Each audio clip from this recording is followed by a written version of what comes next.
Bueno, buenos días. La clase que voy a comentar es de espondiloartropatías seronegativas.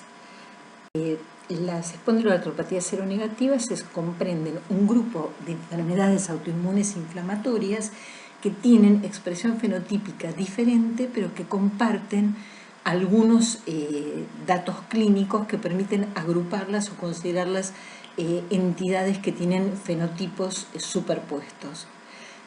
Los datos comunes a estas enfermedades incluyen una artritis periférica asimétrica, mayor compromiso de miembros inferiores, compromiso axial, fundamentalmente la presencia de sacroileitis, la presencia de entesitis, es decir, la inflamación en el sitio de inserción de los tendones, la presencia de dactilitis y de uveitis anterior. También estas enfermedades se caracterizan porque tienen agregación familiar, porque tienen un complejo de histocompatibilidad mayor, especialmente el HLA-B27, que es bastante característico de las mismas, por la ausencia de nódulos subcutáneos y de factor reumatoideo. La presencia de HLA-B27 positivo puede estar en el 8% de los caucásicos, en condiciones normales.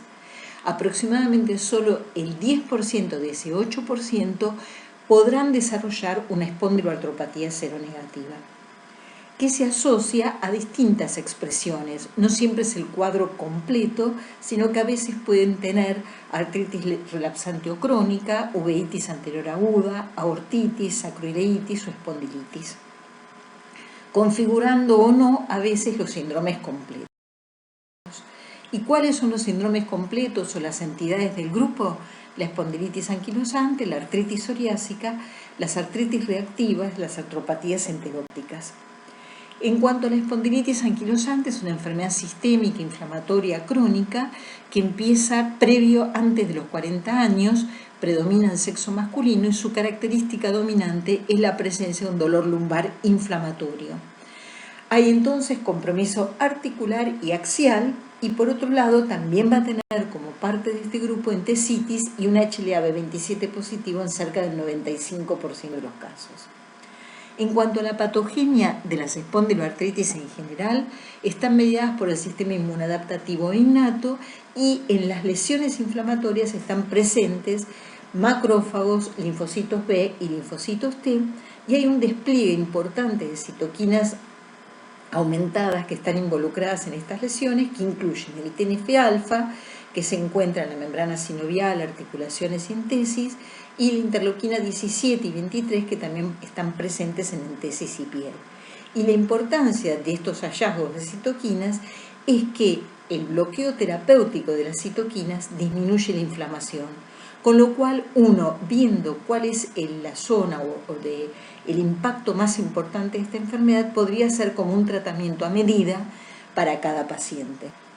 El dolor lumbar bajo que nosotros tenemos que tener presente para toda nuestra actividad clínica es discriminar o diferenciar entre el inflamatorio y el mecánico. El inflamatorio es el característico de estos cuadros, el mecánico es más característico de la artrosis. La edad de inicio del inflamatorio es menor de 40 años, con una rigidez matinal que siempre va a ser mayor de 1 hora. El dolor es siempre nocturno, no calma con el reposo y exacerba justamente con el reposo y mejora con el ejercicio. Cuando uno piensa en la movilidad, va a estar progresivamente limitada a todos los movimientos de la columna, a diferencia del dolor mecánico, generalmente compromete más la flexión. Una cosa también característica del dolor inflamatorio es que la expansión torácica está disminuida. Las articulaciones interapofisarias, los cuerpos vertebrales, los discos intervertebrales y el ligamento longitudinal anterior. Vemos que el proceso de inflamación comienza en las articulaciones interapofisarias y en las esquinas de los cuerpos vertebrales, en donde empieza a haber un proceso de edema inflamatorio que posteriormente se traduce en una osteitis, y esto va a ser el origen de los syndesmofitos. Posteriormente, esa inflamación, a medida que va avanzando, se va fusionando y genera las características típicas de estos pacientes y una postura muy característica que es la postura en esquiador. Esa postura anisquiadora incluye la rectificación de la curvatura lumbar, la cifosis dorsal, la anteropulsión cefálica, la disminución de la expansión torácica y progresivamente, cuando hay compromiso periférico, vamos a encontrar que también hay flexión de las caderas y flexión de las rodillas. Entonces los síntomas más característicos son el dolor lumbar o glúteo diurno y nocturno, la rigidez lumbar nocturna y matinal, el alivio con el movimiento, una ciática alternante, que es una irradiación en la parte posterior de los muslos hasta el hueco popliteo y alterna en ambos muslos, que eso es característico de la sacroileitis bilateral.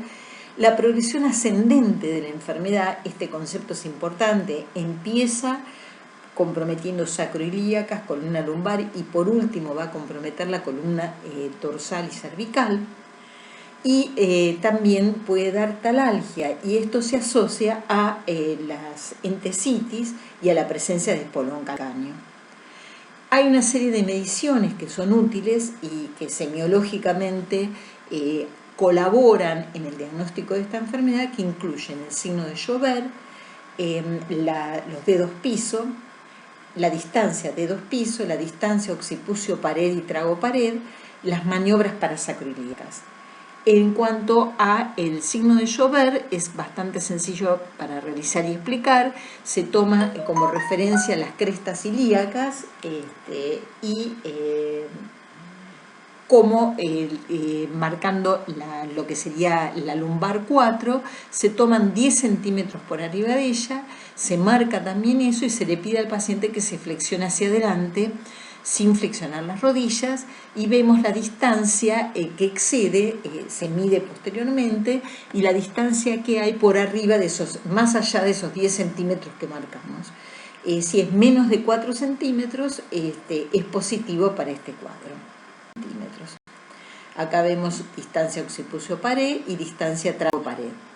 Y acá es para que después repasen una serie de movimientos característicos de la columna cervical, la dorsolumbar y las caderas, que pueden dar el índice o marcar la utilidad de estas mediciones semiológicas para el paciente. Acordarse que en las caderas la distancia intermalleolar es abduciendo al máximo las caderas.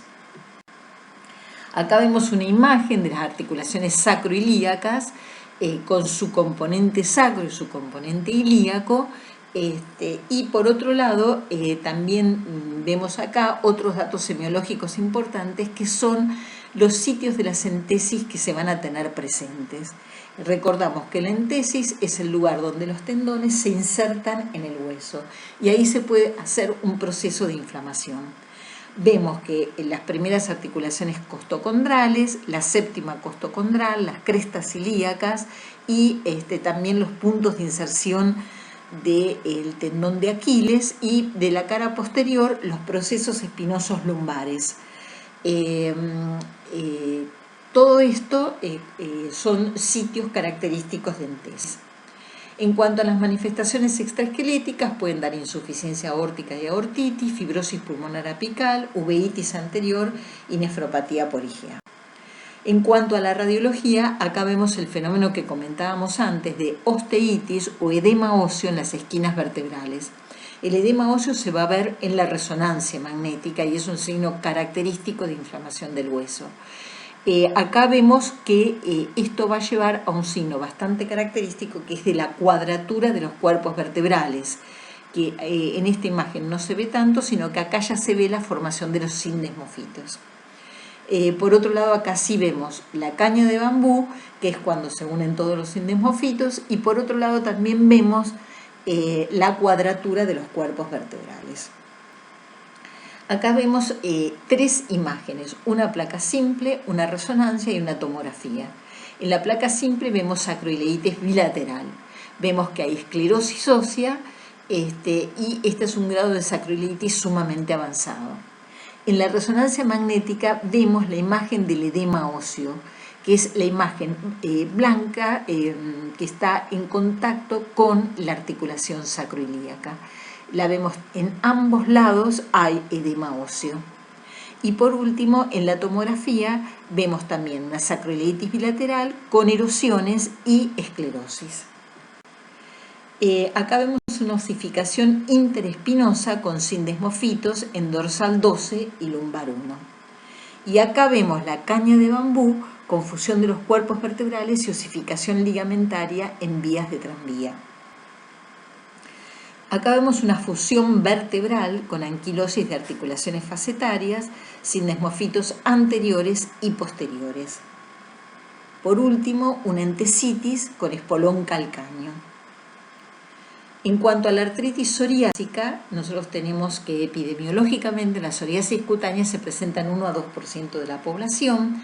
En general, en el 75% la artritis psoriásica, la piel precede a la artritis, el 15% la piel y la artritis comienzan simultáneamente y en un 10% la artritis precede a la piel. Hay localizaciones cutáneas mínimas que tenemos que aprender a buscar y ubicar los reumatólogos cuando tenemos la presunción de que puede haber una psoriasis mínima, que es el surco interglúteo, la región periumbilical, la región retroauricular y las uñas. En cuanto a la etiopatogenia, sabemos que los familiares de pacientes con artritis psoriásica tienen 50 veces más psoriasis que los pacientes que no tienen familiares con ella. La asociación con HLA también se ve en las artritis psoriásicas y hay una serie de factores ambientales que pueden gatillar esta enfermedad, como infecciosos, traumáticos y el estrés psicológico. Acá tenemos con qué genes se asocia cada una de las formas que vamos a ir viendo de esta enfermedad.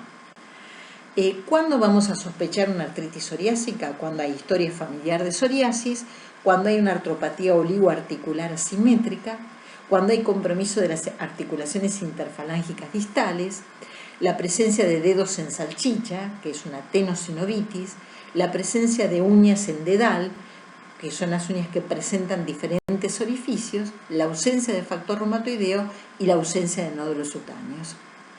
¿Cuáles son los factores de mal pronóstico en artritis psoriásica? La inflamación poliarticular, el compromiso axial, los reactantes de fase aguda muy altos, las manifestaciones extraarticulares, la presencia de erosiones tempranas, algunos antígenos de histocompatibilidad y el compromiso cutáneo extenso. La clasificación de Molly-Wright la divide en muchas formas, se la llama la gran simuladora. Hay una forma clásica, mutilante, una forma poliarticular, oligoarticular y espondilítica. Las formas más características son las más específicas, son las menos frecuentes. Por eso vamos a empezar, también el cuadro puede acompañarse de entesitis y dactilitis, y acá vemos un ejemplo de dactilitis del cuarto dedo de la mano izquierda. La forma más frecuente es la oligoartritis asimétrica, que se ve en el 70% de las artritis psoriásicas, que afecta una articulación mediano grande y una o dos más de articulaciones pequeñas y puede relacionarse con un traumatismo y cursa con dactilitis.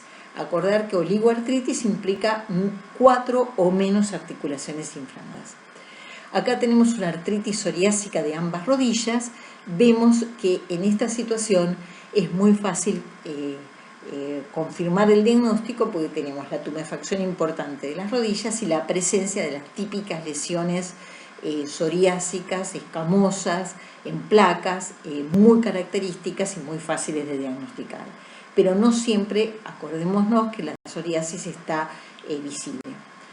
En la forma poliarticular, que es símil reumatoidea, se ve en un 15% y se diferencia de la reumatoidea en la ausencia de nódulos y factor reumatoideo, en la presencia de compromiso de las interfalángicas distales y también puede provocar una anquilosis importante. Acá vemos que una muestra de que la artritis psoriásica es muy destructiva, compromete articulaciones metacarpofalángicas, interfalángicas proximales e interfalángicas distales, que esto es lo que la diferencia fundamentalmente de la artritis reumatoidea. La forma clásica es la que compromete las articulaciones interfalángicas distales de manos y pies. Es menos del 5% de los casos y generalmente se asocia a un típico compromiso unguial. El compromiso unguial es muy variable. El más característico son las lesiones puntiformes, que es lo que se llama uña en dedal, que se dice que tiene que haber más de 20 puntos para considerar que puede ser sugestiva de psoriasis, un estriado vertical con o sin compromiso del borde libre, la distrofia unguial y la onicolisis. Muchas veces estas lesiones se confunden con micosis. Por eso siempre es importante hacer una búsqueda de hongos previo al diagnóstico. La forma mutilante es una forma grave, muy poco frecuente, con osteólisis y destrucción articular que determina una grosera deformidad y gran limitación funcional con dedos telescopados o subluxados. Acá tenemos un ejemplo del telescopaje de los dedos, que es cuando hay una lesión tan importante que es como que un dedo se fuera introduciendo dentro de, al lesionarse las articulaciones interfalángicas proximales y distales, se van compenetrando un dedo adentro del otro, como si fuera un telescopaje. La forma espondilítica es muy semejante a la espondilitis anquilosante, se presenta en un 20% con o sin compromiso periférico y tiene una distribución asimétrica en sacroiliacas y columna. Es decir, que uno de los datos relevantes es que en general, a diferencia de la espondilitis anquilosante, es asimétrica. Que en general dijimos que la espondilitis anquilosante afecta en forma ascendente sacroiliacas, columna lumbar y por último columna cervical. En cambio, la espondilitis de la artritis psoriásica puede comenzar por la columna cervical. Da menos dolor de espalda y menos embaramiento. Pero son pacientes embarados. Recordamos las características del dolor inflamatorio, menor de 40 años, más de 60 minutos de rigidez, siempre hay dolor nocturno, mejora con el ejercicio, limita toda la movilidad de la columna y limita la expansión torácica. En el laboratorio, la artritis psoriásica se va a acompañar de eritro y PCR elevadas, puede haber hiperuricemia por la producción de muchas células de la piel y de escamación, el factor reumatoideo siempre negativo y puede haber un HLA positivo. Una cosa muy importante a recordar, sobre todo clínicamente, que estos pacientes tienen lo que se llama síndrome metabólico. Tienen más morbilidad cardiovascular, más infartos agudo de miocardio, más accidentes cerebrovascular. Y esto se relaciona con que hay aumento de la activación endotelial, con que hay insulinoresistencia, dislipemia, reactantes de fase agudo persistentemente elevados y hay una movilización de citoquinas proinflamatorias que condicionan este proceso inflamatorio sostenido. Esto hace que la mortalidad en estos pacientes sea aumentada y que haya que tenerlo presente. Bueno, acá vamos a mirar lesiones destructivas de lápiz en copa. Esto es que las erosiones de la artritis psoriásica son muy características y hacen que se vaya como afilando en una punta de lápiz el extremo distal de la falange proximal y esto vaya generando por otro lado, en la otra falange se va produciendo como una copa y queda esta imagen característica de la punta del lápiz en una copa. Vemos que estas lesiones son relevantes y comprometen metacarpofalángicas, interfalángicas proximales y distales. Acá vemos señalado por las flechas los procesos de afinamiento de la falange proximal, de la primera falange, que van a llevar a la forma de lápiz en copa, tanto en manos como en pies. Y por otro lado también vemos un proceso de destrucción del extremo directamente de las falanges. En la espondilitis anquilosante vemos la sacroileitis bilateral. En la artritis psoriásica vemos una sacroileitis unilateral y vemos que una articulación está inflamada y la otra es normal. Acá vemos en esta imagen algo bastante característico, que es un syndesmofito marginal formando un puente óseo asimétrico unilateral. Para una clasificación para tener presente podemos tener una espondilitis psoriásica con o sin artritis periférica sin compromiso axial o artritis psoriásica con entesitis predominante. Bueno, vamos llegando a la artritis reactiva, que es una enfermedad sistémica que no está limitada a las articulaciones. Es una artritis estéril, es decir, que no hay germen en la articulación. Es, como su nombre lo indica, es reactiva a una infección que ocurrió en cualquier otro lugar. Es decir, que es una artritis estéril pos una infección distante. La enfermedad gatillo puede ser a nivel del tracto gastrointestinal, fauces o urogenital, pero a veces puede no detectarse la infección precedente e intuirse que pudo haber existido. Dentro de los agentes infecciosos relacionados tenemos los bacterianos, y dentro de los bacterianos los entéricos, fundamentalmente la Salmonella enteritidis, la Yersinia y la Shigella, genitourinarios, clamidia, ureoplasma y la Neisseria gonorrea.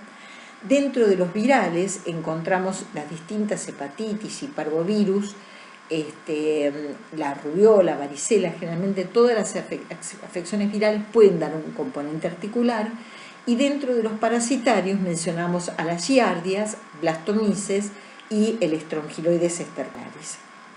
Las características de la artritis reactiva incluyen un intervalo de 1 a 2 semanas entre la infección y la artritis, el curso autolimitado, el cuadro clínico articular, que es semejante entre ellas, y la presencia de manifestaciones extraarticulares. Hay reactantes de fase aguda elevados, y como todas estas artritis seronegativas tienen factor reumatoideo negativo y pueden asociarse con un HLA-B27. La presencia del HLA-B27 predispone al desarrollo de artritis reactiva.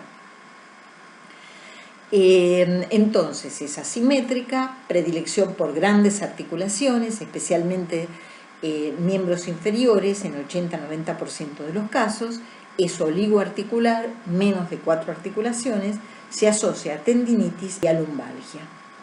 El curso de la artritis reactiva depende de la infección desencadenante, puede ser corto y autolimitado, recurrente, continuo, más de 6 meses.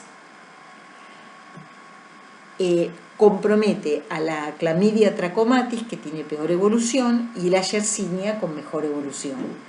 Y da síntomas persistentes aunque la artritis ceda. Puede dar entesopatía, balanitis y lesiones de tipo psoriásico.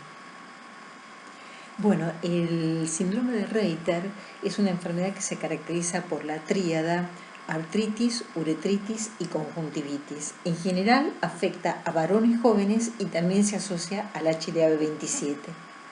La enfermedad aparece en el 1% de los pacientes que tienen una uretritis no onocóxica, generalmente por clamidia o por ureoplasma, y en el 2% de los que tienen una infección por Shigella.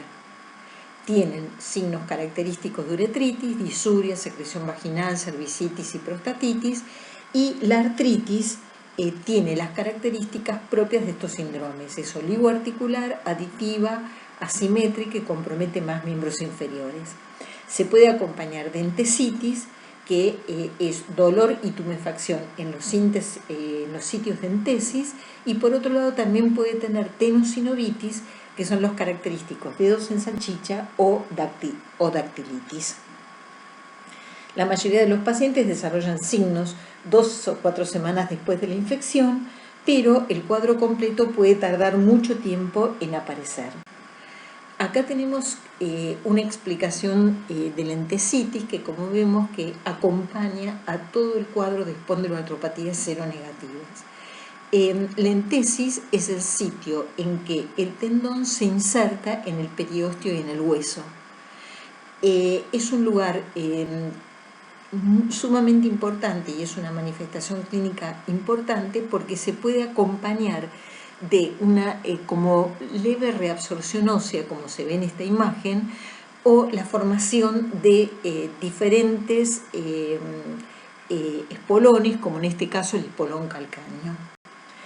Puede también haber calcificaciones en los lugares de entesitis. Después tenemos las manifestaciones oculares. Acá tenemos un corte de un ojo en donde vemos la iritis, el iris, el cuerpo ciliar, la coroides y la esclera. Y nosotros sabemos que los pacientes con espondiloartropatías en general padecen a lo largo de su enfermedad uveitis en un 25% de los casos. Puede ser el primer síntoma, incluso el único de los síntomas que permitan cerrar el cuadro de una espondiloartropatía en un paciente que tenía una lumbalgia y que no estaba diagnosticado.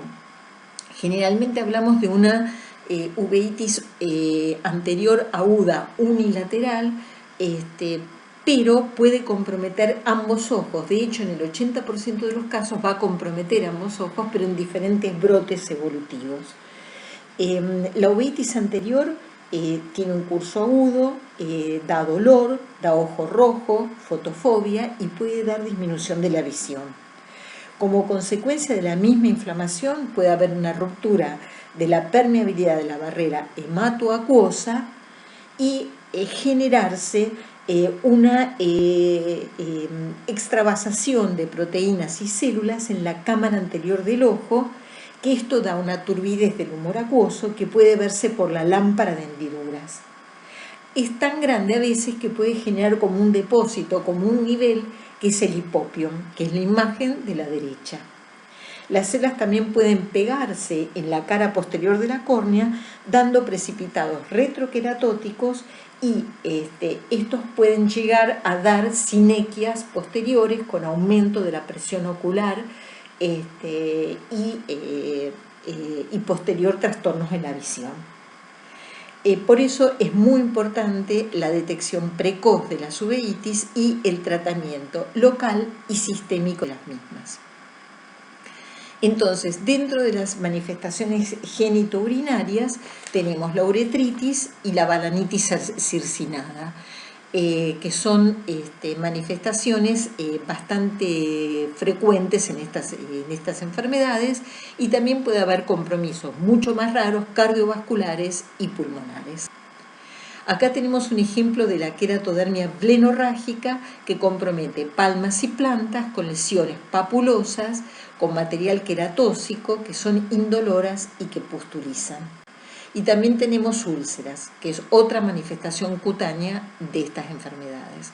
Desde el punto de vista radiológico vamos a tener el compromiso de las articulaciones periféricas con periostitis, como vimos en la imagen, y por otro lado también vamos a tener las manifestaciones del compromiso axial, con sacroileitis asimétrica, pocos sindesmofitos y asimétricos, y puede haber hiperostosis de los cuerpos vertebrales anteriores. Acá tenemos una imagen de los sindesmofitos con una característica asimétrica, gruesos, desprolijos, y el espolón calcáneo que comentábamos, con periostitis. Y desde ya, muchas gracias, y aprovechemos para también agradecer a todo el personal sanitario que está en este momento trabajando activamente para poder asistir a los pacientes que están con coronavirus. Bueno, muchas gracias y espero que les haya sido útil.